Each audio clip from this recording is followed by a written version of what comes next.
But I'm funny how? I mean, funny like I'm a clown, I amuse you. You have part of my attention. You have the minimum amount. I'm the guy who does his job. You must be the other guy. You got a lot of problems, don't you? Oh, it's good to be back. Eat shit. Eat shit. Eat shit. Smug smile. Definitely eat shit. I'm as mad as hell, and I'm not gonna take this anymore. You can't handle the truth. I said I wouldn't be back. I am back. I don't know why. Big mistake. I'm ready for this hell all over again. Jurassic Park is still 92. It's still 92. It is not sat well this entire time. Also, Cole, I think you need to add the Robert Downey Jr. It's good to be back at the end because that would make the perfect end. I'm just giving some cliff notes. Sure. Boatman, I think you did okay last week. You had a big miss. Everybody had a big miss. How do you feel? And how many times are you going to backpedal this episode? Okay, wow, just making that reference. I will probably backpedal. Yeah, I'll backpedal a little bit, but that's okay. Does me saying that count as backpedaling? I don't even. Sure, Robert. Okay. There's a YLS drinking game that's going on for the past few years, so next week. So this is gonna be interesting. Jake, you watched Kangaroo Jack this week. I'm kind of concerned for you, but how do you feel like your list is going to do this week? Way to put me under the bus with that. I think last week went well. I know some people have differing opinions on Shoot 'em Up. I watched it again, and it was still amazing. I'm going to continue that train of craziness. Well, I avoided carrots all week because of it. So, Koho, how are you doing tonight? Will we see something that is made before 1980?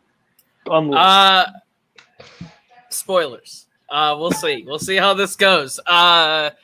I like this portion of the list more than my last one, and I think everyone else will as well. I think this list sort of progressively gets better over time until it crescendos in a divisive number one. So we'll see how this goes. All right, and the only other person in this community that thinks they're right more than me, Kirk. How you doing? Hey, I'm doing all right. Good list? You had the best list last week, even if I'm it going to was 92. ride that as long as I can. I've been enjoying that moral victory all week, but it'll probably all come crashing down around my head tonight very quickly. All right. Well, this will be the same. It's the same every week, but this is the top 100. Again, I brought everybody in to give me the personal top 100s. We'll make a combined list. We already have the combined list. Me and Koho have worked on it. Well, Koho has worked on it. I just said yay. But we're going to start with Boatman. You're going to give us your 90, your 89, and your 88. So go ahead. Okay. My 90 is Children of Men. Yikes. All right. My 89 is Butch Cassidy and the Sundance Kid. Okay. And my 88 is The Player. Was 90 a yikes in this episode or to a different episode? Different episode. Okay, gotcha. Good to know. Okay, so Butch Cassidy and the Sundance Kid. This is kind of like a last hurrah type of Western. I think it's kind of very interesting because it's where the Westerns were ending, but it's also very like postmodernist. The raindrops keep falling on my head sequence. I think Paul Newman and Robert Redford have a lot of fun bouncing back and forth off each other, and it's super fun. There's a lot of great moments. There are no rules to a knife fight. I just like this movie a lot, and it's one of my favorite Westerns. Your next one? My 88 is The Player. This is super interesting, kind of Hollywood dramatic comedy. I think Tim Robbins is excellent, and just kind of a great inside look at Hollywood while also being like a fun mystery and a dark comedy. And it's one of the most recent addition to my list because I just watched it like a couple of weeks ago, and it's fantastic. All right. So 89. This is the one that I've missed. I have not watched Butch Cassidy. It's one that's been on my list for a long time. I just have not gotten around to see it. so I can't say much. The one I can say a lot about is 88 is The Player. I just watched this week. I just watched it 2 days ago, I think. And I think this movie is incredible. I kind of like, it's like riding a Hollywood tour bus and you like see all the like stars around. Like that's what you see in this movie. But the overall, the plot and acting in this movie is crazy. And how this community doesn't talk about this movie more is kind of confusing, because this is like one of the perfect movies for this community, I feel. Just because of one, it's like inside Hollywood and inside making movies and all that side. And then the kind of like crime element to this movie is, and you get that sinking feeling the entire movie as it drags on. So absolutely love this movie. It would probably make my top 100. It probably, with more watches, will probably go even higher. So well done so far with that. Jake, let's see what you have to offer. My number 100, we already done that. Number 90 is the documentary Exit Through the Gift Shop. 89 is, much like Shoot 'em Up, The Rundown. And Shut Up. And 88 is Ito Mama Tabian. I think that in the question mark, that's part of it. Okay, so number 90 is Exit Through the Gift Shop. This is a documentary about artist Banksy, and it's kind of like a character study, more specifically about the guy that's trying to find Banksy. It's a French guy named Terry, who just video records everything, and he eventually is able to meet with Banksy and they become friends, and it's basically just a celebration of art, and I really enjoy watching it. It's very engaging. It's narrated by Reese Ifans, who played the Lizard in Paul Yama's Spider-Man movie. And it's really just engaging just to see everything, kind of the sequence of events in fruition. My 89 is The Rundown. That is the 2003 film starring The Rock and Sean William Scott. This is just really one of my favorite action movies. This is a lot of fun to watch. It's about a bounty hunter trying to find a guy in the South American jungles. In Australia, it's called Welcome to the Jungle, which I think is a better title, but that's regardless of the point. I really love the action sequences in this movie. They're very engaging and very unique, and it's just not what you expect. There's a great fight scene where The Rock fights 20 small Tarzan Jiu-Jitsu guys, and it's amazing and entertaining to watch. I really like the score as well. Really good, fun action movie. Rosario Dawson's also in, and Chris Walken's the bad guy. And then 88 is... I don't know what that was, but who cares?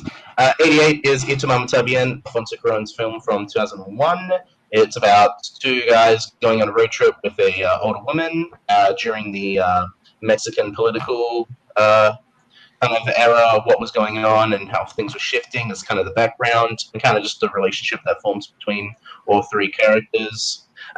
There's a lot of nudity, but it's just really about just intimacy and the relationships that it kind of happens with all three of them, and I really love the ending as well. Really fun, good, different kind of coming of age movie that I think a lot of people who like that genre should get into. Okay, so 90, I haven't seen. I didn't even know this movie exists, or this documentary, I think it is. I looked it up. I haven't seen this one, so sure, everybody in the community, check it out. If he described it where he doesn't sell movies very well. The Rundown is something I have seen, and I'm a little taken back that it's on your list. With the Christopher Walken as the bad guy in this, it's just funny to me. There's a whole sequence of Rock and Sean William Scott like do the rumble in the jungle of a Muhammad Ali, like float like butterfly, sting like bee. It's very cringy at a point. The action sequences are not bad. I will give you. I will say this is like this movie and Walking Tall are like two good ones from The Rock, I think, from this time period. So I don't think it's a terrible movie. It's just freaking random for you to have it, which I guess because it happens. I think it happens in Australia, right? So like that, sure, cool. That just makes a movie even better for you. And no, have not seen this last one. So I will check it out. Koho, give us something that we all have seen. So go ahead. Sure. Oh, Kirk, you give us something we haven't maybe seen. I don't know. We'll see. My number 90 is the original 1968 version of Planet of the Apes. I just like these better. I'm not going to, fight anybody to death if they like the newer versions better and say those are technically better movies. They might be, but I really enjoy just that 60s, probably LSD fueled aesthetic of just crazy sci-fi. I love 90 to 88. Just saying. Oh yeah, I'm sorry. Yeah. So okay. Well, for this, already started. Shush! I just get to yell at him later. You screwed up the entire thing. Go to your 89. My 89 is the Debt. Okay. And what's your 88? My 88 is the Dark Knight. Yikes! Nice. Later episode. Okay, so if you want to talk about more about LSD, go back. Yeah. Sorry, just so excited to talk about the apes. Yeah. I love the costume design. I love the apes. I love Heston's over the top performance. I love that cacophonous score. That Rod Serling script. That Twilight Zone style script. Just a really fun movie. And just those older sci-fi movies, they don't look perfect, but there's a physical weight to them that the modern versions just don't have, and I really love it. Like I said, my 89 is The Debt. This is probably one a lot of people haven't seen. This is a movie about some Mossad Nazi hunters who are lauded as heroes because in the past, back in the 60s, they hunted down this evil Nazi boss and to be captured, and they took care of him, killed him. But then, you flash forward in the future and you find out, the story they told wasn't exactly what happened. It's Jessica Chastain as the younger version of the main character, Helen Mirren as the older version. And, it's like, story about the chickens coming home to roost when, you don't, tell the truth and, you have your secrets and your lies. And, at the end, Helen Mirren has to kick some ass. I just think she's a really cool lady and I really like her and I like her performance. And my 88 got yikes.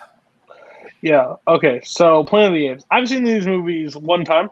I think to say that they are better than the recent Apes, no, sir, not even close. I don't like these movies. I think they are.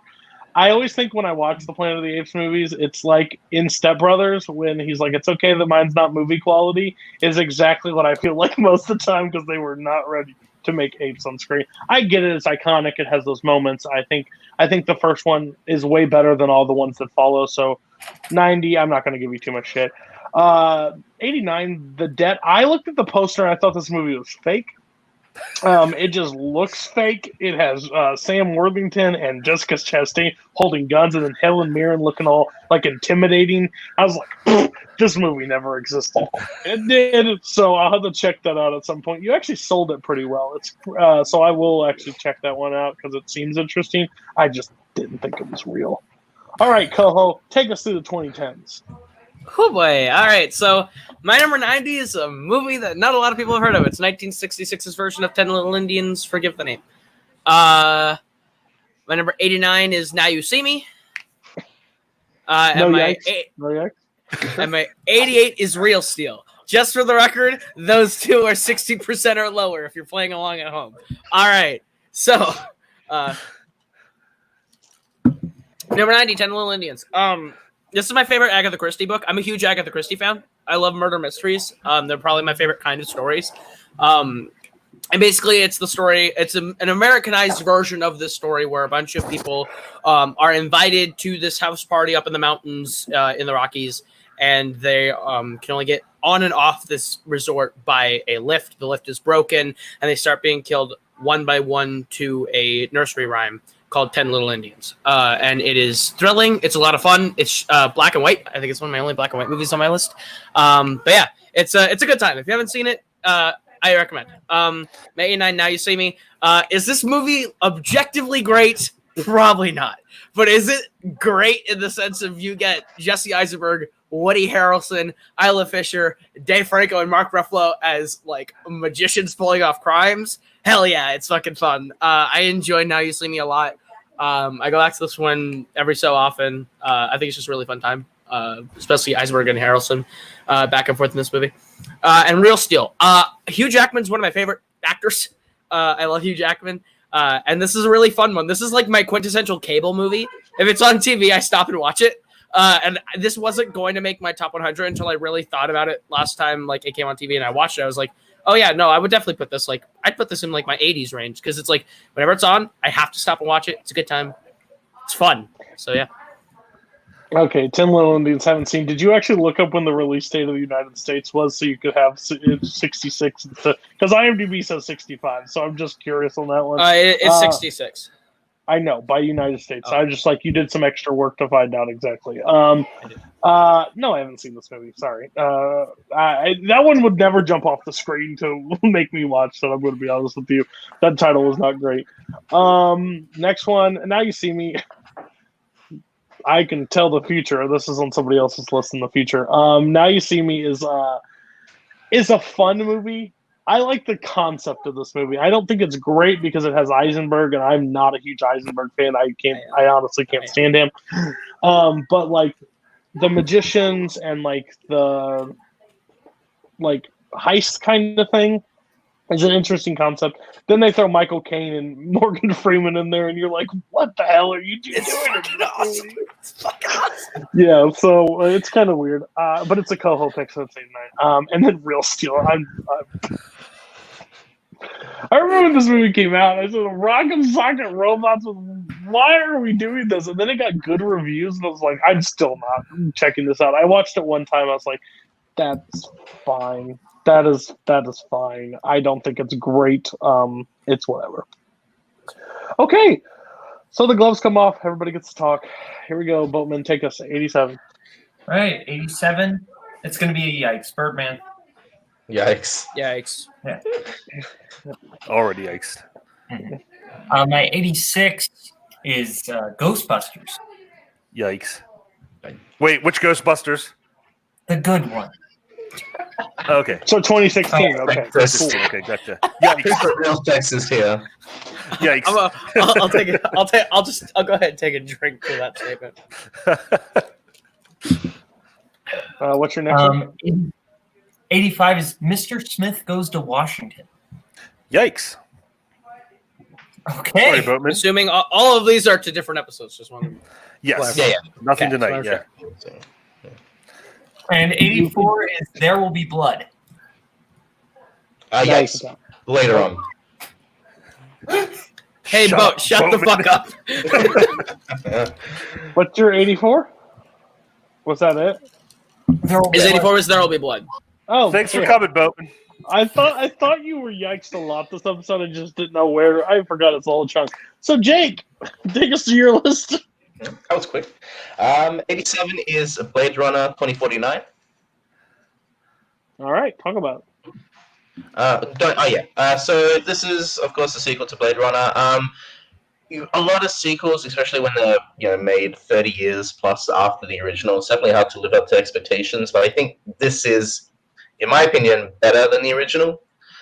This has just a lot more going on, stories. I think Ryan Gosling is just much more of an engaging character than Harrison Ford's character in the original. That being said, I really do like Harrison Ford in this movie. They're dynamic, and also just kind of the mystery that kind of further resolves itself during the movie is fascinating. It's kind of a concept that you just don't really get in movies, and especially in like a science fiction movie like this, about a child being born through a robot, essentially, and kind of further explores the themes of what makes us human, and the title motto of more human than human. The cinematography is impeccably gorgeous and one of the greatest visually stunning movies of all time. Roger Deakins is a legend. This is definitely top 5 most beautiful films ever made. Production design, visual effects, everything comes together perfectly to tell the story, and I'm going to stop there because everyone's looking up to it. Okay, I've said it before. I think Blade Runner 2049 is the better Blade Runner. Not that I don't like Blade Runner, the first one. I just like where this one goes and where it tells the story. Some person on call thinks it's a terrible, boring, awful movie. But that person has blue hair. Kirk, so what the fuck is wrong with you? That person has blue hair. We don't need to listen to that person. He also thinks Deacon shouldn't have won the award for this, which I don't agree with either. I think this movie is fantastic. I think this movie is amazing. So good choice. How close was Blade Runner or Blade Runner 2049 making your list, guys? Confession time. I haven't seen either Blade Runner movie.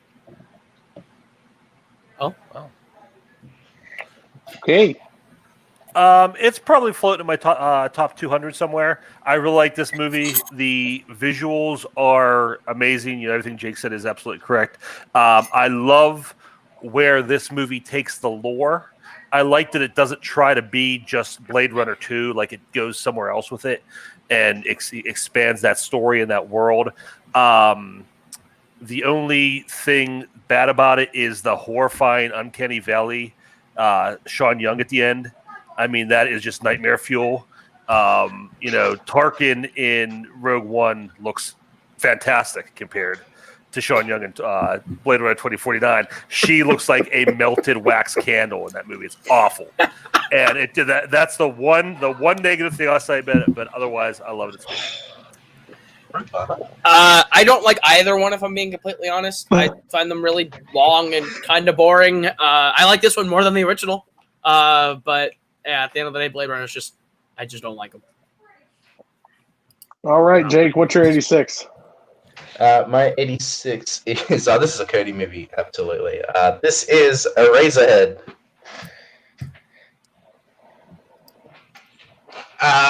So no one yikes it. No one yikes this movie.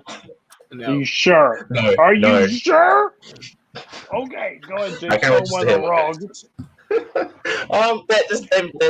is his first film. Took him 6 years or 7 years to make this movie. It really shows. There's lots of crazy sets and the prosthetics and special effects that had to be done to make this film, I guess, unique in the sense. This film is very hard to follow. I guess if you're watching this for the first time, this film's black and white. It's about a guy who is basically raising a child. And it's kind of like the metaphors of raising a child and kind of how hard it can be on certain people. And it takes weird turns as dream sequences involving his head being turned into pencils. It's one of those surreal films that if you want to get into that sort of stuff, this is definitely one of the few to get into first and kind of just see like what kind of that world can take you into and the ideas. And I really like just watching films without any structure to them and more about just the kind of ideas of the. I really think this movie's great, and people should watch it. And I'm glad, Cody, that you gave it a shot. You'd never have to see it again now. But, well, what I will tell Jake, I appreciate him that he didn't expect me to like it, so that makes me feel better. I watched this movie. For the first 30 minutes, I stood there and I watched 30 minutes. And then I rewound the first 30 minutes to wonder what the fuck was I watching. Because I think I missed something, and I didn't. It's just how the movie is. It is just, I put it in my Letterboxd review, and I stand by it. This is the most un-Cody movie I've ever watched in my life. I respect for what it did, but this could never be close to what I would consider fun, enjoyable, a good movie. I don't think it's good. And I'm sorry, Jake, but it is not my cup of tea. Everybody else, did you guys have this one close to your list? I have not seen it. It's on my list to see it because I know I should, but I doubt I'm going to like it. I haven't seen much David Lynch, but what I've seen, I haven't been a huge fan of. But I am going to give it a chance at some point. I think I'm more pissed, Jake, that you told me it took him this long to make the movie. Yeah. He had to shoot this on weekends because I think he's still studying at the. I think that's why it pisses me off even more that it took him that long, and this is the result. But fair. I haven't seen it. I feel like David Lynch is just Jake Maringoni in 30 years. I'll take that. That's a compliment right there. It's a backhanded compliment. I don't care. Go to your 85. 85 is this is gonna be interesting. This is Akira, the animated film from Japan. Akira. How do you want to pronounce it? This is I don't really have a lot of anime on my list. I'm not really like a big fan of that sort of stuff. Maybe just because I haven't really seen a lot. But this is one that I remember watching as a teenager and kind of just being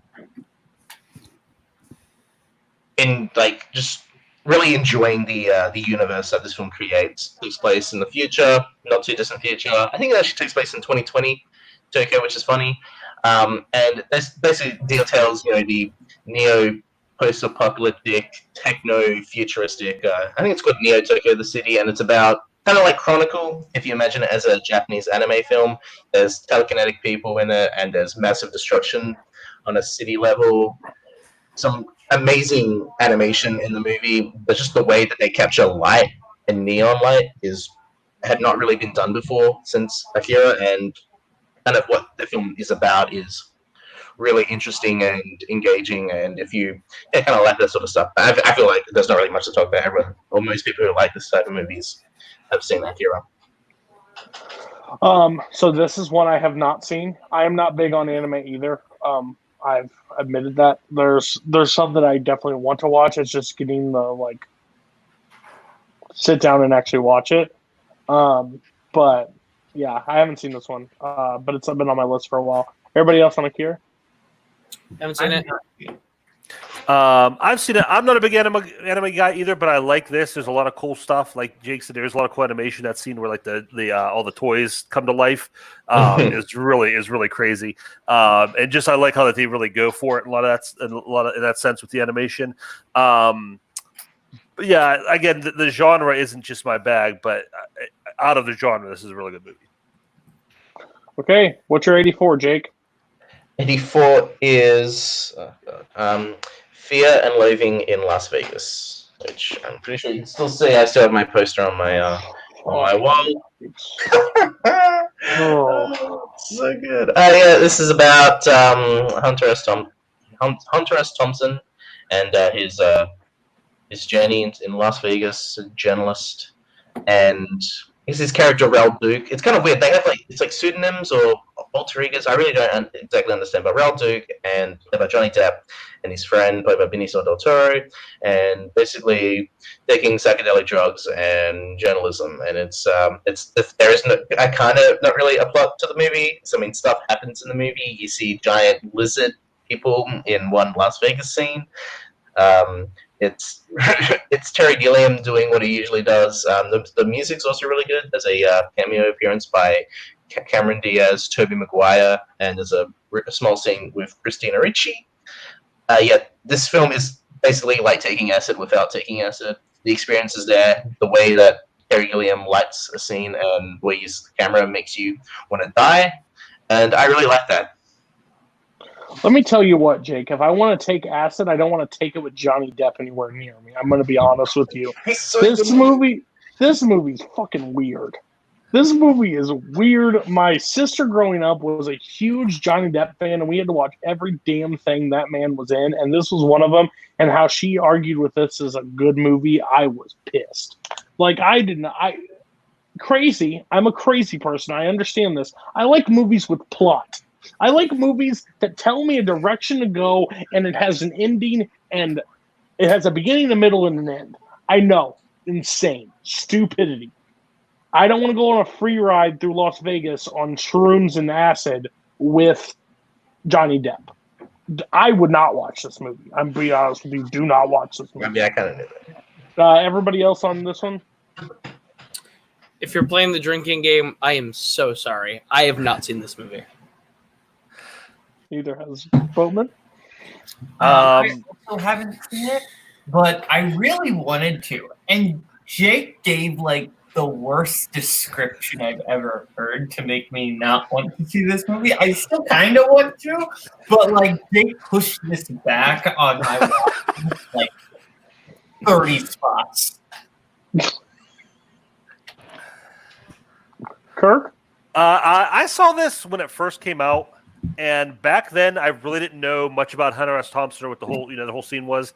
And so I saw it based on the trailers, oh, that looks kind of funny and weird and fun. I'll go see that. And I saw what is this? I have no clue what's going on here. And so that kind of turned me off. I haven't seen it since. If I watched it now, I think I'd have a better appreciation and understanding of what's happening. So I'll have to watch it again sometime. But now, were you high during the first viewing? I was not. That's your problem. Which is probably a mistake. Right. Yeah. Yeah. All right, Kirk. Okay, what are we on? Number 87, right? Yep. Okay, wait. Was that his 84? I believe so, right? That was indeed his 84. Okay, all right. My 87 is original 1933 Invisible Man. Yeah, no, I'm kidding. No. This one. Yeah, this is. I'm a big fan of the whole like Universal Classic Monsters thing. It's something I've been getting into the past couple years, and I really like this one. This one sets itself apart because, first of all, this is the only one where it's a lot more modern, where the bad guy, where the monster, so to speak, is like just a killer. Just like a really bad person. Like usually like they're misunderstood or they're a monster. There's something mysterious about them. This guy is just crazy and he wants to kill people. Claude Rains is fantastic. He's chewing up the scenery as the Invisible Man. Just a lot of great scenes. The effects for being almost 90 years old actually really hold up. And they're a lot of fun just to see how they did all the invisibility effects. But yeah, I got a soft spot for this movie. It's a lot of fun. I prefer Hollow Man with Kevin Bacon. I'm just kidding. But I have not seen this one. What a flippin' shocker for everybody.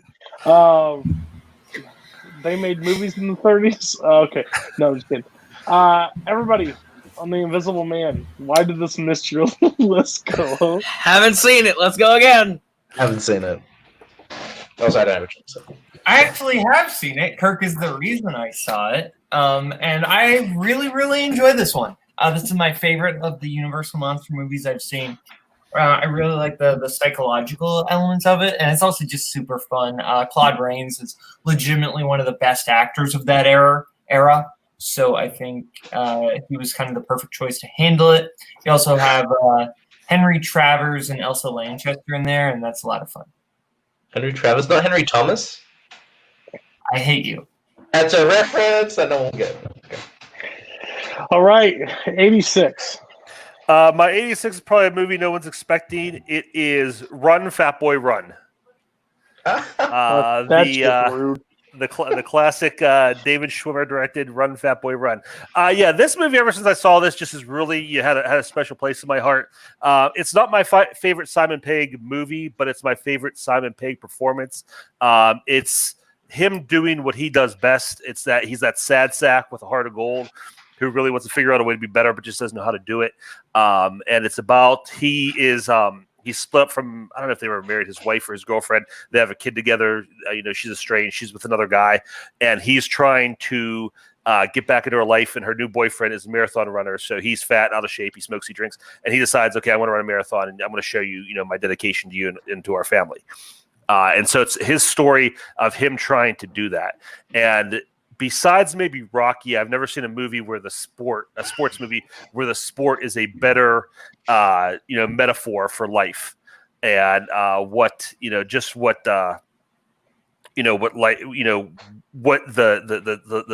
participating in that sport means to him.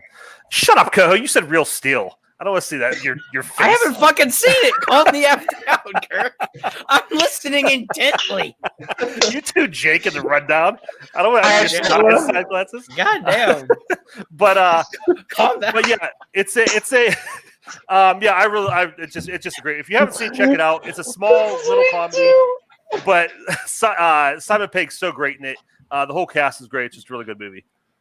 Oh my gosh, by the time we get to number ones, people are going to be punching each other. This is great. Why don't you shut the fuck up, girl? You had Real Steel.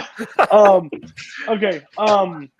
Oh god, I'm about to die. I've not seen this movie. Barr, I was laughing at Barr's comment because he's like, "What did you just call me?" I was about to say the same thing. I was like, "Excuse me." Yeah, I've not seen this one. The title pisses me off. I'm just gonna be honest with you. What does everybody else think about Run, Fat Boy, Run? I haven't seen it. You don't have to drink though. It wasn't made before 2000. Is this the original Britney runs a marathon? Runs a marathon. I don't think so. What is everybody else? I have not seen it actually. I have seen this a while ago. This is like just a standard fun kind of comedy, I guess. Directed by David Schwimmer, interestingly enough. It's okay. I I was a little like concerned when Kirk was talking about this is like the second best film to Rocky in the sense of like what it does for the sport. But when he was explaining it, I gotta go with it because it's about who runs, metaphorically speaking. And so this movie's just okay, Kirk. But the rundown and shoot 'em up. Yeah. Go ahead. What's your next one? My next one is my 85. That is Arsenic and Old Lace. Oh. What the fuck? I thought maybe what this the was you bitches. It was close. It was close. It was close. Yeah, I just really love this movie. Carrie's great. Cary Grant is great in it. I know, famously he hated this performance, and I kind of understand why, because it's goofy and silly in certain parts. But it's just so funny, and it's just such like a modernly dark comedy about two old women who kill people to put out of their misery. They're just like these sweet old ladies you never expect. But the whole cast, Cary Grant's great in it. Peter Lorre shows up later, and he's really good at it. It's based on a play, and you could tell it has like kind of that structure, and that size and that shape to it. It's almost built like it's on a stage. But it's just a hilarious comedy, and I just really like it. I honestly wasn't prepared to talk about it because I thought it was going to get yikes. Okay. Damn it. Kirk's going to win like back-to-back weeks just because I know there are people on this call that have seen this movie, and the movies that you have put higher than this makes me so pissed off. Cary Grant's facial expressions in this movie is like, you could just do a montage of those. I love this movie. Again, I will always say, J.D. West, thank you so much for putting it on Full Metal Season 1. Which is the most weird choice coming from JD, but I absolutely adore this movie. I think it's funny. I think it has creepy elements. I think it does not feel from the 40s. It has such wit from today. I think this movie is almost perfect. I wouldn't change a thing about it. With the whole him thinking he's Teddy Roosevelt and like he digs in the basement thinking it's the Panama Canal. There's just so much comedic elements in that, and then there's straight-faced humor the entire time when he pulls up something and he's like, "What? Well, yes." Like they're so nice about it. They're like, "You're killing people." You know what to do. You can put up the graphic. You're all on fucking trial. Why is this not on somebody's list? Like, why do you hate this movie? And I'm mainly talking to Koho. Oh. So, I really do like this movie.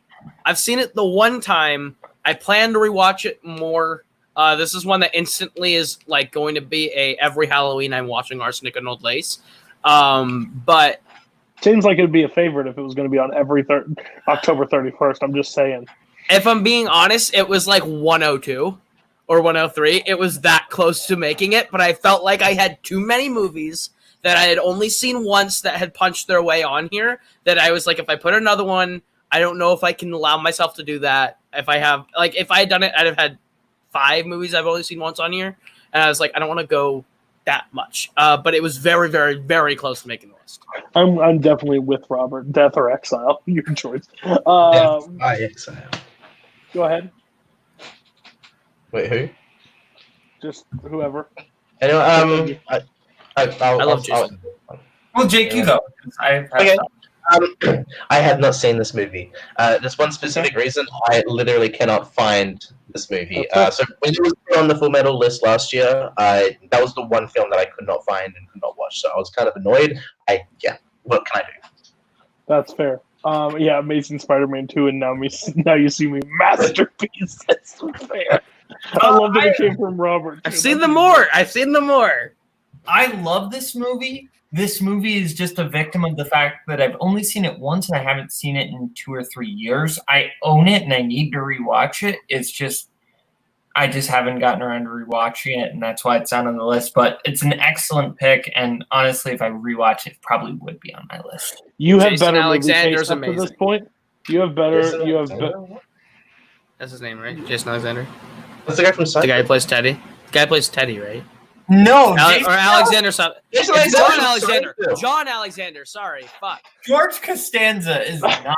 I was in the pool. Yeah, I can just imagine that in the movie. His name's super similar to that. Hold on. Boatman gets a pass because he's had better movies on his list at this point. I'm fucked. You're okay. So, Kirk, congratulations. So far, you're winning 2 episodes. What's your next one? My number 84 is Cool Hand Luke. This is it's one of the best prison movies ever made. It's one of the best characters ever presented on film. And the way Paul Newman plays this character, so many great moments.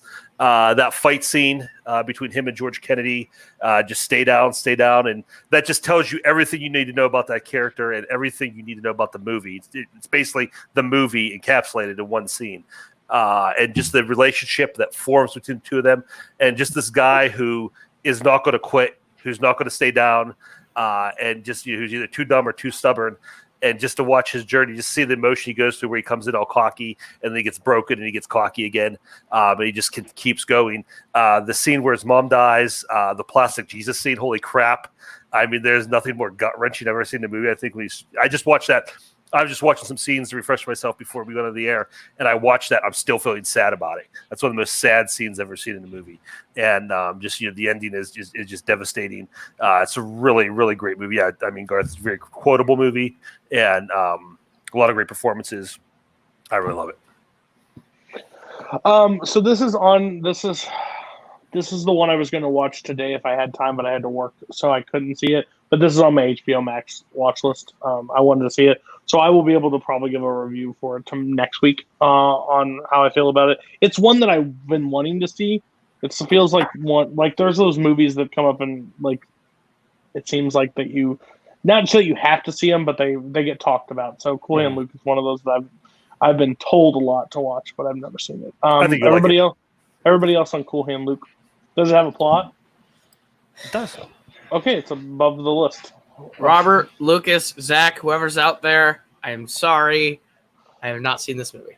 You have my HBO Max. You can see it. I will watch it, though. What we've got here is Jake hasn't seen the movie. Oh, wow. Okay. Boatman actually has seen this movie, and I think this is a good film. I think it's George Kennedy is fantastic.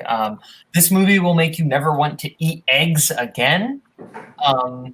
But I think it's a really fantastic film, and Strother Martin as the warden is fantastic. Yeah. Okay. That was your 85? 84. Okay. So take us during the journey, because we thought the first 3 were fun. Let's see what the next ones have to offer. Hopefully we start to get better. By the way, I want to pause just for one quick second, because we're running a little fast. Just so anybody knows, by the end of this episode, I did not try to beat Koho up every time. He volunteered for this show, so just remember that every time he looks like, I'm sorry, he did this to himself. I chose to like these movies. All right, number 87 is Kingsman: The Secret Service. So it's a great movie. Honestly, I love the way it kind of deconstructs spies, but also does it in its own unique way. I think Taron Egerton's really great in the lead. I think Colin Firth has a great chemistry with them. Obviously, this was probably going to show up somewhere. My faction's named after it. But I think Mark Strong is great in this movie. I think it has just a really strong ensemble dynamic. The mythology of the Kingsman's really cool. Just how they use their gadgets. And Samuel L. Jackson is legitimately really fun to watch as the villain. Just he's hamming it up, and he's doing the Valentine character really well, but also kind of unhinged. Just like right below the surface, a little unhinged, and I really like it. Great action. Maybe my favorite Matthew Vaughn movie. So, yeah. I see what you did there, Koho. Unintentionally, but I see what you did there.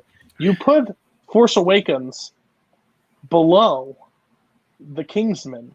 Just like this season, you think that you're higher up than the First Order. You bitch. I see it. I don't like it. Kingsman. I like this movie. I think this movie's fun. I don't love it like a lot of people do. I don't think it's like crazy good. But I do. There's a lot of parts I enjoy. Yeah, I have no problem with that one. This is a quality one. 87, I can't be mad at. Like, it probably is not my most rewatchable movie. I haven't even seen the sequel yet because people told me to avoid Sequel's it. not great. It's not great. So everybody in Kingsman. This is just not the faction, because that's shit. But we're talking about the overall. We're talking about the overall movie. This is just a super fun movie, but it's not just like a lightheaded action movie. There's actually a lot of cool lore going on under the surface. I think this is an excellent film, but all the action is spectacular, and all the performances, and it's just a lot of fun, super rewatchable. I kind of look at this more like a Men in Black movie almost, just more violent, and I think that kind of works. Yeah, it's I like it. It's fun. There's some cool world building going on. I wouldn't consider it for this list, but it's a fun movie. Yeah, it's fun. Cool. Okay, cool. I'm ready for the word yikes to be thrown around. My 86 is Dog Day Afternoon. Yikes. Yep. Expected that. All right. So my 85. Listen, just real quick. Kirk's yikes on that one is like you coming to see your dad and say, "Hey, Dad, I think I want to go into show business." And he's like, "Get a real job, damn it! You're not going to support yourself." That's what the yikes felt like. I really did enjoy that. Go ahead. All right, my 85 is very recent. Not a lot of people saw it. It's Waves. I think it's a masterfully made movie. I've seen it multiple times at this point. Okay. I think Kelvin Harrison Jr. is phenomenal. Taylor Russell's also a very strong co-lead with him. The performance for me that I love the most is Sterling K. Brown, and I think he was absolutely robbed of not even being in the Oscar conversation. I think the movie's extremely well made, not just on like a script and performance and story level. I think like the score from Trent Reznor and Atticus Ross, the soundtrack that Trey Edward Schultz puts together, just the way the music helps tell the story and the way that it's framed, the movie gets smaller and smaller in aspect ratio as you get more claustrophobic with the main character, and it slowly starts to grow again to parallel Taylor Russell's character storyline. And it's a really great choice. It's really good. If you haven't seen Waves, please watch Waves. I really enjoyed this movie. I've not seen this movie. You talk about it a lot, and normally when you talk about movies, I avoid them. And that's nothing shot. It didn't seem like a movie I would like. I think Paul told me I wouldn't like it either. I don't know. That's fair. There's a few people that told me I wouldn't like this movie. So go away. You like cats. I have people in this community that actually look out for me when I watch movies, which I appreciate. What do you guys think about Waves? I have not seen it. I've heard some positive things. I've heard some negative things. I'm curious. I'm going to watch it, but I haven't seen it yet. There's a big reason why I haven't seen this movie. It did not get released in Australia because I would 100% have seen the movie, and I guess it's on iTunes, but also it's much harder watching the movie and it's not on anywhere else for me to find, so I unfortunately have not seen it yet. I also live in Australia. Australia sucks, okay? It kind of does. It sounds like no. It's just got a big old fucking bug. What's your next one? Almost certainly going to be yikes by the Karen-looking motherfucker in the corner. It's Almost Famous. Yikes. Here it is. Karen. Was that only one person's yikes on Almost Famous? Yeah, it was just Boatman. Oh, okay. Michael Campbell's going to murder you, Jake. I'm very surprised. We'll have a conversation later. Boatman, what's your 83? Okay. Right? Yeah, it's 83, yeah. 83 is Toy Story. The original. Okay. Yeah. So I think that this is a super duper fun film. I mean, obviously it's kind of a classic at this point. But I think this movie doesn't quite get enough credit now because people kind of compare it to the other Pixar films. But really looking back on this movie, I remember rewatch. I think that it honestly is still super clever. That screenplay is super well written. Some of the animation doesn't hold up, and I know Cody's going to bring that up, but I think other than that, it's honestly just kind of the perfect kind of buddy duo road trip movie, with Woody being more the tightly wound straight man, whereas Buzz being the more wild, ridiculous one, and that dynamic just works.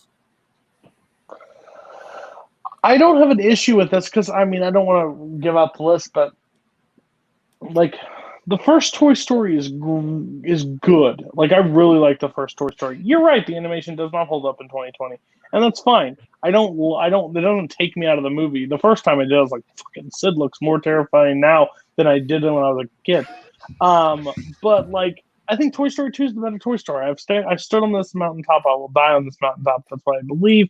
If it's up there later, cool. We'll just get to that later at a different point. You just seem like the pretentious hack that would only put it on there once, because I only want one movie from a franchise. Everybody else on Toy Story, though. This 83 is fine, though. That's fine. Huh? Yeah, this is... I disagree with that, but this is the second best Toy Story movie, the first being Toy Story 2. I remember watching this film a lot as a kid. Do think this movie's great. One of Pixar's best. Definitely, does a lot for animation. Changed a lot. But yeah, it's not my favorite. I think it's good. This goes back and forth with Toy Story 3 for me as my least favorite Toy Story. Not because either of them are bad movies. Just sometimes I connect more to Toy Story 3, and sometimes I connect more to Toy Story 1. I think 4 and 2 are both better than this movie, pretty handily. But I think it's a good movie. I don't think there's a bad Toy Story movie, so I can't fault this pick. I don't know if I think it's the best. I like that it's the only Toy Story that tells an original story, because the last 3 movies all tell the exact same story in different ways, and it gets kind of boring. So I like that it's... it deserves credit for not only being the first Pixar movie, but like really putting that Pixar idea out there of creating like these new worlds and looking at the world in different ways, which is, just what Pixar does beautifully. And it may be like the best. I mean, there's been 4 movies, so it has a little bit of edge, but it may be the best, one of the best worlds that Pixar has created, one of the best, sets of characters. So yeah, it's not on my list, but it's solid. Hey, Barr, why don't you grow up and be an actual real human for once? That's a wrong ranking. Yeah, I disagree with that ranking. Oh, obviously he's ranking worst to best, because 3 is the worst and 4 is the best. Kirk, this is what happens in the cinemas. 4 might be better than 2. No, what? No, 2 is the best one, pretty handily. Hey, guys, if anybody out there, if you join the Cinema Asylum, we'll give you the nice pair of Nike shoes and drink Kool-Aid. But listen, it's tainted. Don't do it, Joel. Die at night. Okay, so Jake. It's me. I think this is a yikes from earlier, so I don't know if it's going to still be. My number 83 is Fight Club. The cat appeared. The cat appeared. He did it intentionally. Yeah, I did yikes that earlier. Yeah, that was my 98. Yeah, okay, yeah. So, this is David Fincher, 99. This used to be one of my all-time favorites when I was a teenager. Appropriate films about masculinity and freedom. There was a lot of films in 99 about kind of like the freedom from the mundane life. I love everything about this movie, from the cinematography, direction, performances by Edward Norton, Helena Bonham Carter, and Brad Pitt. All 3 do fantastic with their characters. It's really hard to talk anything new about Fight Club, because this is one of those films that everybody has talked about and knows about. And it's really just tricky. I'm trying to think of anything new to say. Meatloaf is really funny in the movie. He has a good scene. He has a good couple of scenes. His name was Robert Paulson. There's a lot of good ideas that the film is trying to talk about without it trying to enact any sort of anarchy in real life. Project Mayhem is pretty fun, and everyone who probably anyone who may have not seen this movie should go check it out. That's interesting. I don't. What? Okay. Kirk, you had it. Go ahead. Yeah, this is my 98. Like Jake said, this is, a couple years ago, even this probably was like in my 50s, 60s somewhere. It's kind of dropped off a little bit, but it's still a great movie. A lot of it's maybe doesn't hold up that great, but there's so much still that does. It's just such a great story, great characters. Tyler Durden is such a great original character. It's, Brad Pitt had done a lot of good stuff up to this, but we really had, I don't think, seen him do anything like this and just kind of go crazy. So this might be, no, it's not I take that back. It's definitely not my best favorite Brad Pitt, but it's up there. And just, again, just that world it creates, and just that like kind of world that Tyler Durden lives in, that like kind of like behind the scenes, like when he's like, he's working all those jobs and he's the waiter and he's the theater, and just like that like seedy underbelly is so much fun. So yeah, I like this movie a lot. This is one of the most bro movies of all time. And that's why it doesn't rank so high with me anymore. Like, because of like douchebags in college and stuff, you like tell them like, oh, well, ain't Fight Club. Okay, well, Fight Club's not the greatest thing ever. Like, it's fine. So it's just been knocked on the peg. I think it's one of the most overrated movies of the 90s, just because, not because I think it's bad, but it's one of the most overhyped. Like, it is super overhyped at this point. And it's not make it bad. Like, I would still watch it any day. Like, I think it's a good movie. It's just, it's been blown up to a proportion. And now it's like, I think, settling back down, like how you both said it. Like, it's settling back down to earth where it sits. So, yeah. Not bad. You too, Fight Club. You were born in this year that it came out, or around there. So I have they're Fight Club babies. I'll go ahead and let's do this right now. You have not seen Fight Club? You have not. This is one that I've been purposely avoiding because the hype around it. It's one of those 90s movies that has a lot of hype around it as one of the best movies ever made, and I've also heard a lot of people say it's overrated. So if I go into it with that hype, I feel like I'm already going to unfairly hold it to a pedestal that it won't live up to. I did that with The Matrix for a long time, but I was surprised when I actually liked The Matrix. So I don't know. Maybe I should give this one a chance, but I just haven't done it yet.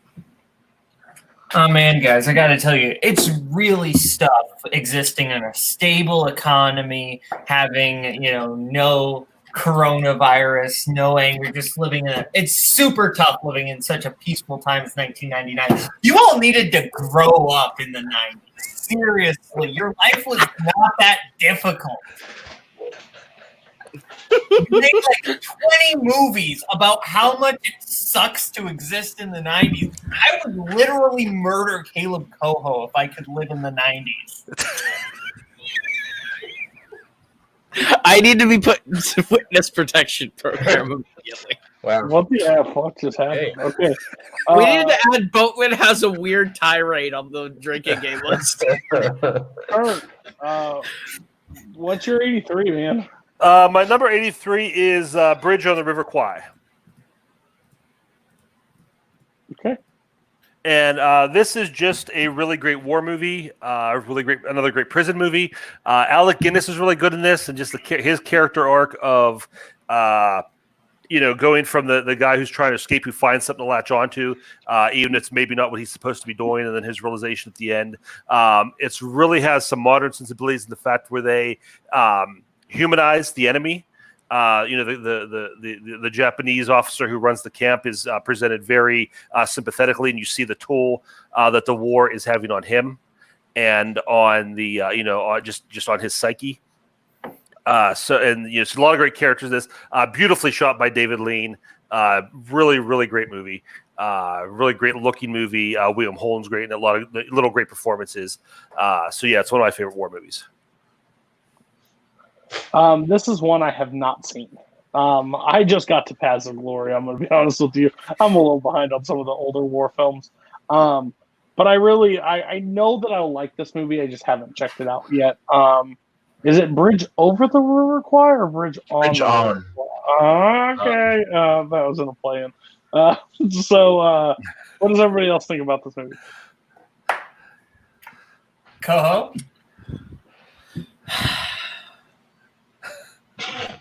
I haven't seen it. I've seen it. I think that this is just a very epic film, like all David Lean films. It runs a little long. That's why it's not on my list, but it's still really good. I love the dynamic between the captain of the soldiers and Alec Guinness.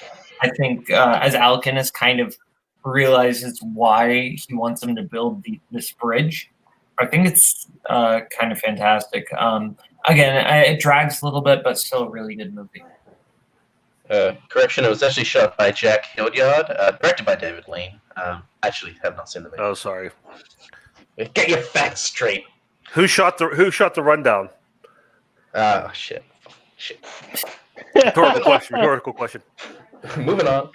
Be careful to one of the writers of Warzone because that's coming up in your next match. Okay, Koho, what's your 83? I actually don't know how this is going to go down. My 83 is Up in the Air. Yikes. Later on. Cool. No doubt. Okay, Boatman, 82. All right, my 82 is 2019 film. Only 2019 film on my list. It's Uncut Gems.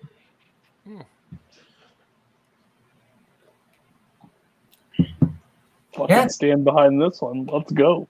Yeah, this is just a super duper intense movie.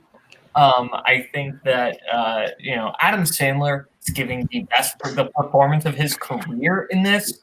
All the supporting actors really work. But this movie it tears you from the inside out. This is how Boat wins the episode. But no, Uncut Gems is I'm not gonna win probably, but who knows?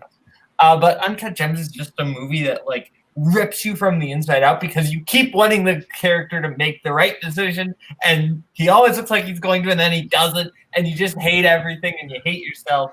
But it's such a fun movie to do it, but also so intense. I've never had such a smile while being terrified in my life.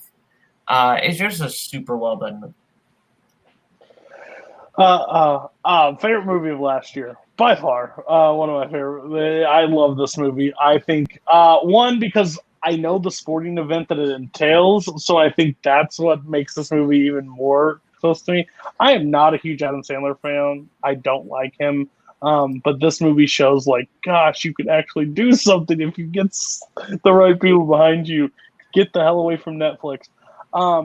But yeah, the scene that I always go back to is when he puts it all back in the money, in the bag, and hands it out the window when you think he's about to get away with it.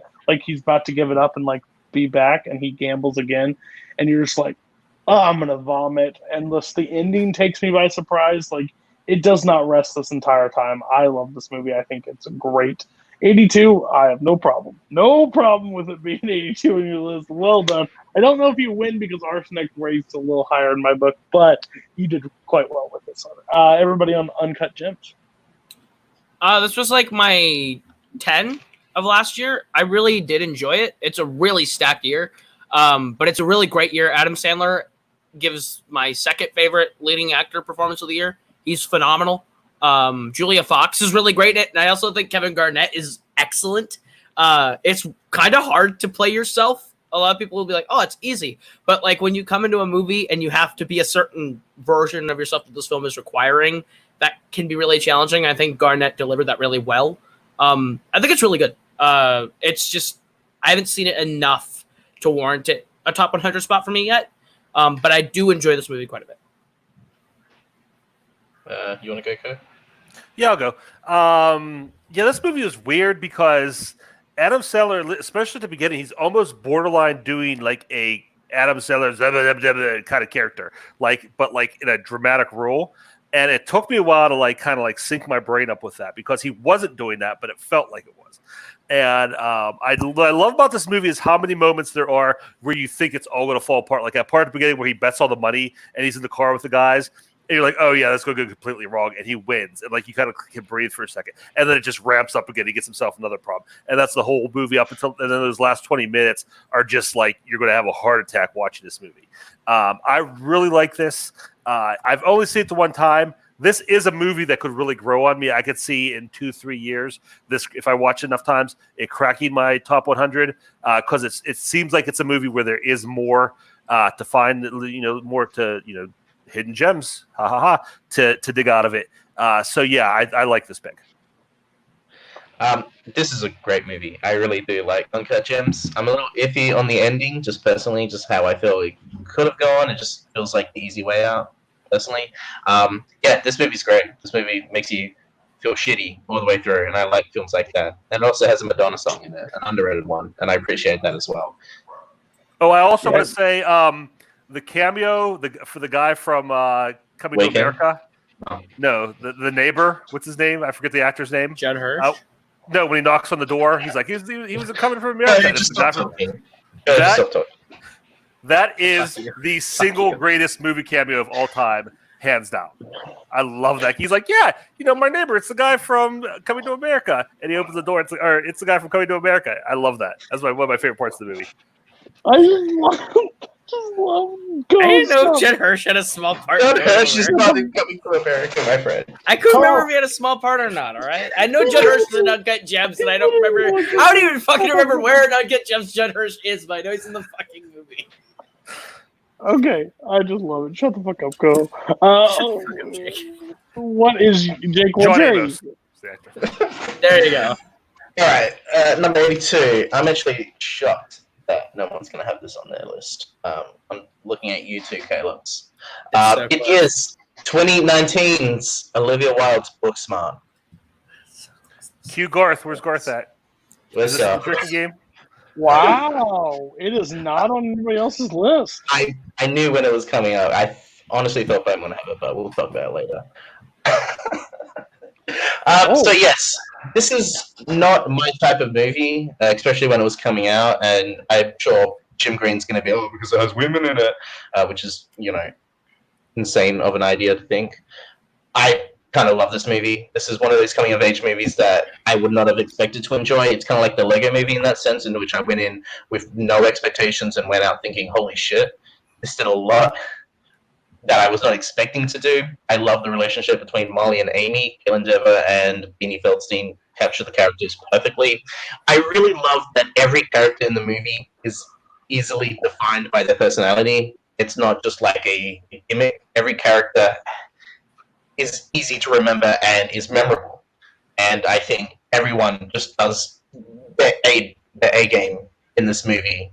Everyone says that it's a lot like Superbad, and I just completely don't understand that. This film has a lot more style, and the music choices I think are fantastic. Gigi is the greatest supporting character of 2019, played brilliantly by Billy Lord. I am a golden starfish. You smell like my vitamins. Everything she says is amazing. Her story about losing her virginity is hilarious. And most importantly, this film is funny. This film is so funny, and I watched this with a girl a couple of weeks ago, and it was a good idea. That's all I'll say. God. I think we just congratulations. Okay, so this I never understood that reference before of Superbad, but I kind of get it. Like, I get like the little raunchy like teen kind of at moments. There's this movie. This movie is 4.5 out of star. 4.5 out of 5 for me. Will always probably, because there's one scene in this movie I can't stand. I can't stand it. I think it's weird. It's the doll scene. I think it takes me completely out of it. It like goes into a completely different movie at that point, and that's fine. But I think this movie is funny. I think it's charming. I enjoyed it a lot more than I anticipated I would. I didn't think I actually would like it, which I was impressed with. So yeah, great choice. I think 82 of movies from 2019. I think this one actually deserves to. It could burst on people's list. And every film should have an Alanis Morissette song, specifically from the album Jagged Little Pill. That's all. So you young kids, why don't you have it on your list? So if I had rewatched this before the top 100, like more recently, this definitely would have exploded onto this list. I just watched it for the 4th time yesterday, and I fucking loved it. And for some reason, I just didn't put it on here. I just didn't. It went down for me the last time I watched it. And I was like, I don't know. I watched it again yesterday, and fuck, this would have definitely been on my top 100. I love this movie. It's so quotable. Kaitlyn Dever's amazing, like legitimately amazing. Boatman had a take on Billy Lord that I always thought was fucking ridiculous. And then on the last rewatch, his take actually clicked with me, and I kind of agree. So it's a great movie, and I'm mad I don't have it. Yeah, I really, really enjoy this film. I haven't rewatched it since the theater though, and that's the main thing. And then I just really think the drug scene isn't funny. That's just the big problem. That's kind of a big chunk of the movie that I just didn't find funny. But it's a really funny movie. Billie Lourd is my favorite comedic performance of the 2010s. I legitimately think she is the funniest performance of the 2010s. And yeah, I get the Superbad comparison. It's very much two geeks, one night, trying to go kind of on this giant bender to prove they're cool. Yeah, I like this movie. I've seen it a couple times now. And yeah, the side characters are great. Billy Lourd's great. The theater guys are fantastic. I love George so much. When he's singing the song and he's like, shh, that's my favorite part of the movie. But yeah, it's super bad. I mean, just so many of the beats. Like, there's actually a point in the movie where they have a fight at the party in the third act because they find out a secret that one's keeping about what's going to happen in college, and then the cops show up. It's like so many beats are just super bad. So many others. It's very derivative of a lot of those type of movies. And I know it's like has a lot of the sensibility, like modern sensibilities of guys your age. So you might connect to that more.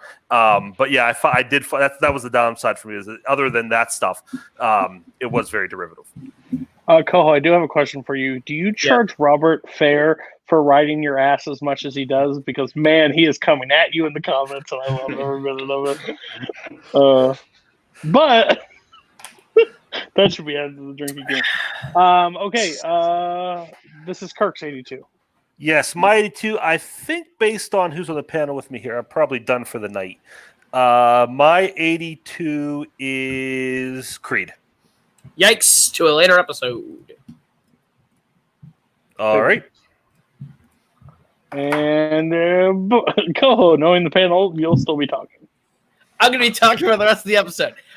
So my 82 is an unorthodox pick from a franchise that isn't very unorthodox. My 82 is Iron Man 3. Oh, jeez. I hated this when I saw it in the theaters. I hated this movie because it didn't give me what I wanted at 13 years old, which is a fucking Mandarin fighting Iron Man. I thought that was terrible, right? I thought that was terrible. Every time I've rewatched it, I've fucking loved this movie more and more and what it's and appreciated it, taking it as the movie it is. I love it. Shane Black doing Iron Man, I think, is fantastic. Dialogue and direction. The action is super unique, and I think the action of Iron Man 3 is maybe some of my favorite action in the MCU period. The jumping from suit to suit at the end, I think, is really cool and an interesting sort of approach to take with Iron Man. The way it affects that character, I think, and the way he plays with that character, dealing with the fallout from 2012's Avengers, I think, is really interesting and done really well. I think this is Robert Downey Jr.'s third best performance in the entire MCU. What he does with this character, I think he does it really fucking well. I think Ben Kingsley's amazing as Trevor Slattery, like really fucking funny. Trevor Slattery, and I think he's like one of my favorite characters in this movie. I panicked, but I handled it. It's so good. He's so good. I get the criticism that like Aldrich Killian's a bad villain because I don't disagree. Once he becomes the actual like Mandarin, I am the Mandarin, it's kind of rough. But I enjoy this movie a lot, faults and all. I'm a Shane Black fan through and through, and Iron Man 3 is one of my favorites. I love Barr. What are we doing here? So on rewatch, I just watched the whole MCU this year. Rewatched it, and this movie did improve for me. I did enjoy it. I really did. But it's still 14 on my list. On my MCU, so it's not like it's crazy high. I think it's a little crazy. I think it's that's nuts. Like that's a little nuts at times. I understand it's fun. Where's fucking Nazario when I need him? Get in here, Nazario. Back me up. Can you mute yourself? You're done talking. This is my turn. Thank you. So no, I think I understand the pick. I don't understand the pick. I understand the pick at 98. I understand the pick at 100. But 82? Dang. So what's everybody else think about this one? I want to go last. Oh, sorry, Kirk. No, I said I will go last. Go ahead. Oh, yeah. I think that the first 2/3 of this movie are legitimately brilliant. I think the writing is on point. I think everything is coming together. It's just super duper clever. And I really like what they did with Ben Kingsley as the Mandarin. But Aldrich Killian is awful. Like, I wouldn't mind what they did with Ben Kingsley if they would have had something good to put behind it. But the fact that we actually had this potential for a good villain, and then we replace it with Aldrich Killian, who is a villain because somebody didn't show up to a meeting with him. If that turns somebody into a supervillain, everyone who has ever interacted with Dominic Rizzi would be a supervillain.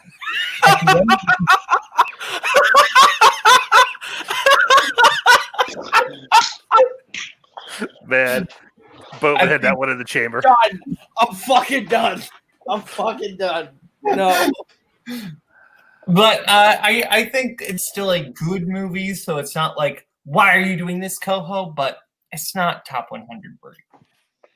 And your winner. Well, Did Jake just quit? That's not how you spell winner. Go ahead, Jake.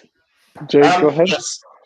I like this movie a lot. I think this is an underrated MCU film. I agree with certain people in this community that Rebecca Hall should have been the villain of the movie and not Guy Pearce. I like Guy Pearce, but he just doesn't really have much to do in this movie. I can't beat that. That's all I gotta say. I think what Boatman just said. Boat should have went last. Holy fuck. I actually rewatched this recently just because I had Disney Plus on and I was going to take a nap, but I wanted to put something to fall asleep to, and I ended up watching most of it. Yeah, this movie's trash. This is the worst movie in the MCU. There's nothing I hate more than when a director takes a franchise movie and just basically takes it like, let's get rid of this, makes just their movie and paints a thin veneer of the IP on it and says, here's your movie. You know, this movie didn't give me. I didn't want Iron Man versus Mandarin. I just wanted Iron Man in my Iron Man movie. Sue me. You know, if I would watch Kiss Kiss Bang Bang, I'll watch Kiss Kiss Bang Bang. If I'm watching an Iron Man movie, give me an Iron Man movie. I'm watching this movie in the third act. Robert Downey Jr. and Don Cheadle are running around with handguns like this, like it's friggin' Lethal Weapon. I'm like, it's a damn Iron Man movie. Where's Iron Man at? And then then they do the house party protocol at the end. I'm like, those suits were waiting the whole time. I could have had Iron Man in this whole movie. It's called Iron Man 3 because Iron Man's in it for 3 minutes. That's why it's Iron Man 3. This is just, I hate this movie so much. I hate what they did with the Mandarin, and I hate the thing like, oh, you just want the racist stereotype. They haven't done the racist stereotype Mandarin in the comics for 30 years.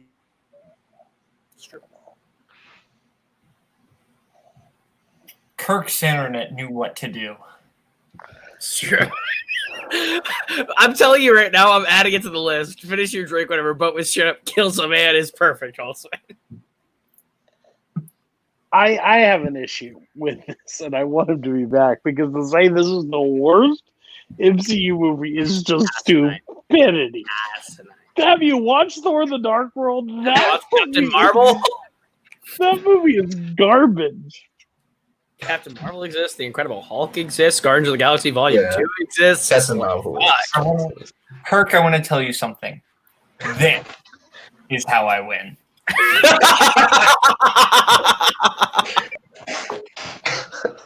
Okay, so we haven't been able to be finished with him. When he comes back, we'll see.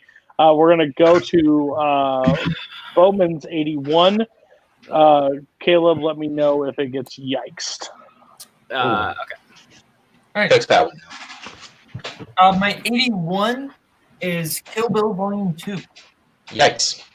Later on. Oh, okay. Well, you're done for the night. Fuck you. Fuck you, Boatman. This is how I win. This is how I win. Jake, did your internet just cut too? Okay, no, you're 81. Go ahead. I would like to just make a point right now. Adelaide Spence's terrible opinions. Thank you very much. What? Good night. All right. Guardians 2 and Captain Marvel are not better than Iron Man 3. Go to bed. Go ahead, Jake. You go watch Cats. You are so wrong. All right. 81. We're gonna end this good, or at least for my list. Kind of gave a big hint. It is the one and only Purple Rain. Yeah, I know what this guy's gonna say, but it's my turn to Go to me last. I don't know if a lot of people know this in this community, but I love Prince. He's probably my favorite artist ever. I love his music. The Purple Rain album is my favorite album ever. It's about the coming of age story of a singer, a musician, and kind of it's weird because we haven't seen a Prince biopic before and since Purple Rain, and I think that's because Purple Rain captures everything that we need in a Prince biopic.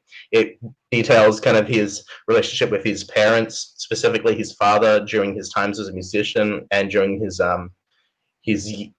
during him being a young adult, and kind of the film goes through with the idea of just collaboration and being a musician. And I really love the music. I think that's the biggest thing about why I love this movie, is that every song in the movie is amazing. 10 out of 10, perfect. Every song is just perfect. I love his relationship with I'm going to mispronounce her name. Give me a sec.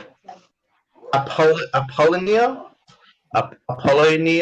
who's became a Prince protege in and of herself. The dynamic between Prince and Morris Day, I think, is really good, and his band, The Time. Everything about this is perfect, and I really love the last 20 minutes when it's just Purple Rain, I Would Die For You, and Baby I'm a Star. It's like the best way you can end any concert is those three songs. I love this movie, and the way it's shot. The purple lighting is perfect. It's great. Everyone, check out Purple Rain, except Zach Ford. I have not seen Purple Rain. I'm not a huge Prince fan, but I don't think he's like, there's people in this community think he's bad. I don't think he's bad at all. I think he's great. I just haven't seen his movie. So that's where I sit. Everybody else besides Koho, what do you think about Purple Rain? I haven't seen it. Donald E. Thorin. Haven't seen it. By the way, Kirk, your take on MCU was so bad, your power went out. So maybe you should take that as a sign that you need to clean up your act. Okay.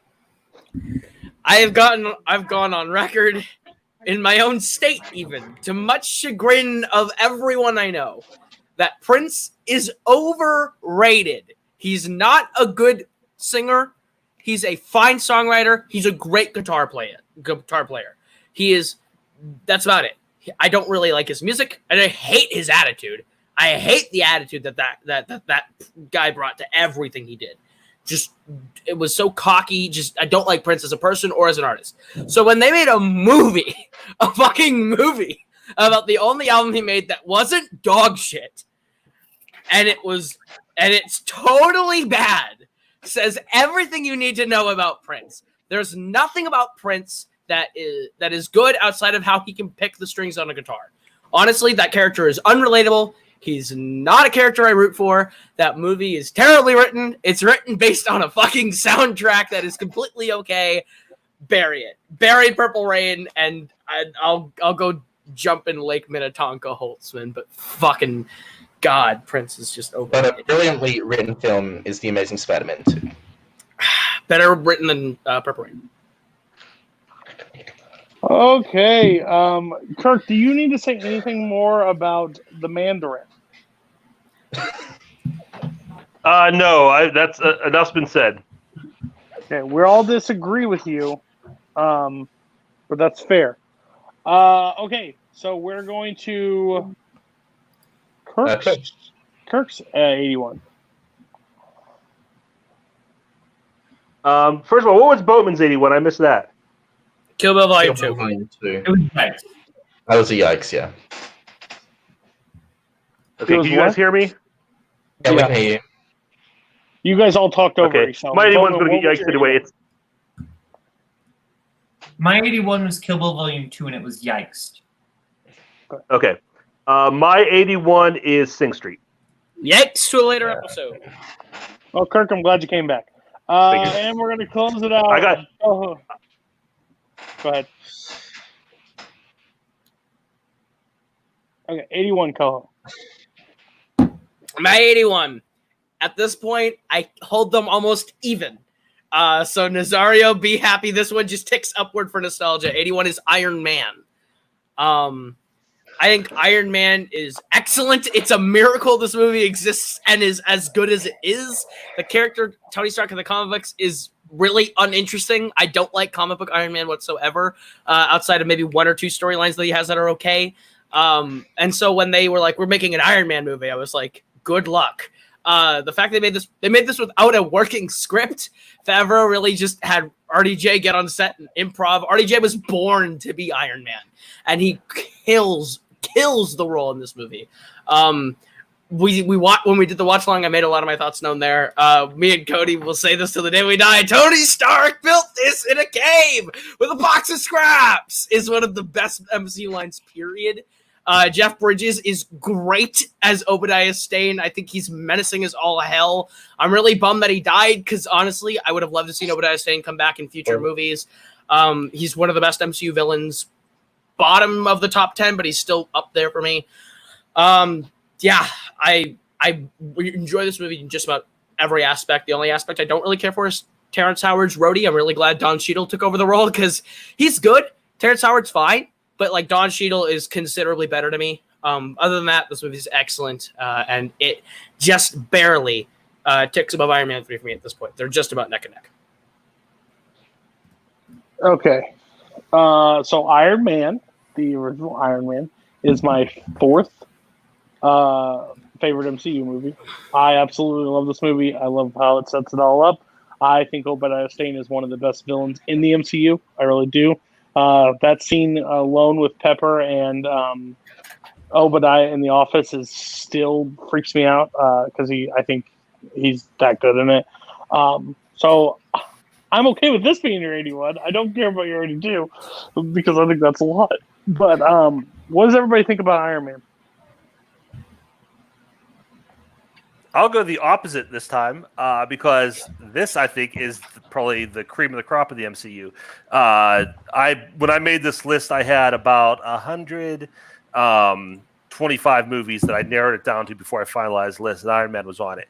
When I made my list last year, Iron Man did make it, fell off a little bit. But yeah, this is definitely probably top 3, top 4 at least for MCU for me. I love the fact it still holds up. And it holds up without all the MCU flair around it. It doesn't have any of that, any of that icing on the cake. It's just Tony Stark and Robert Downey Jr. And yeah, I still think it's one of the best. I like this movie. I really don't care for the action scenes. I think that could have been better. They're really boring and stale. It's no Kangaroo Jack, but I mean, what movie is? I think this is a really fun movie. Robert Downey Jr. is excellent. He just explodes with so much charisma and energy that it's impossible to ignore. Jeff Bridges doesn't get enough credit for being really fun as Obadiah Stane. It's like the default MCU that they've been trying to recreate all this time, and for good reason. Yep. Okay, we've reached it. We're done with another episode. We're done with another week. Some punches have been thrown. The chat has been angry. We're only going to get longer from here. First of all, we're going to go Boatman. Boatman's overall list for the night had some really good ones. I really liked this episode. Some were yikes. Thank you for putting the player on, so I watched the player, so I appreciate that. Next, we're going to go to Jake. Jake put Jake picks, and that's what this episode was about, but he doesn't know that I don't like half his choices, so that's fine, or I haven't seen. I had 2 actually ones that I really didn't like, so that's fair. Then we had Kirk. Kirk wins again this week, I think, for me. He put something that I'm going to watch. But Kirk, I don't know why you're talking. This is my show. Arsenic and Old Lace is by far the one that I think should have been on more lists. And since it's not, and the others get to be talked about, that's fine. And Koho. Dog Day Afternoon, great. We haven't talked about it, though. And Iron Man.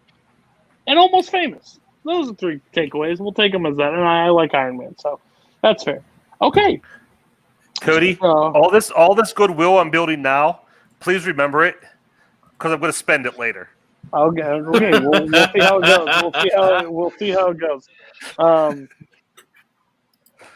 Yeah. So that was the week. Things that are coming up still. We have like Scott Pilgrim, Dog Day Afternoon, Almost Famous, Ghostbusters, Mr. Smith Goes to Washington, Kill Bill, Midnight in Paris, The Departed, Sing Street, Creed. So we have a lot coming up. This is going to be exciting. I appreciate everybody for coming and watching. This is exactly how I wanted this to go, and I think it's building each week and how it goes. So I'm excited to see what comes up next. And guys, thank you for spending the summer with me, and also thank you for making the episodes fun, because that's what's the most important. Again, I want to do more of these, so if this is successful and people like this, we will bring this back. It will be kind of our split thing. I will definitely get Kirk in the hosting chair for one of them. So we will see you next week for the top 100 of 80 to 71. So see how many yikes come up next. See you next week.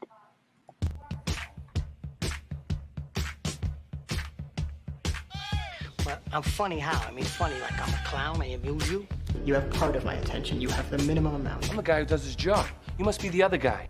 You got a lot of problems, don't you? Oh, it's good to be back. Eat shit.